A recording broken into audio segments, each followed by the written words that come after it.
ঈদ আসেনি ফিলিস্তিন গাজায়, ঈদ আসেনি ফিলিস্তিন গাজায়। দেখো ঈদ আসেনি ফিলিস্তিন গাজায়।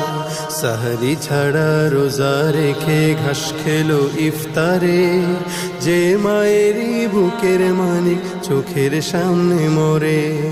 সাহরি ছাড়া রোজা রেখে ঘাস খেলো ইফতারে, যে মায়েরই বুকের মানিক চোখের সামনে মরে। রোজা তারি শেষ হলো ঠিক আসলো না তো ঈদ, নতুন দিনে দ্বিগুণ রূপে বিষাদের সঙ্গীত। বেদনার ওই চিত্রগুলি একটু কি কাঁদা। ঈদ আসেনি ফিলিস্তিন গাজায়।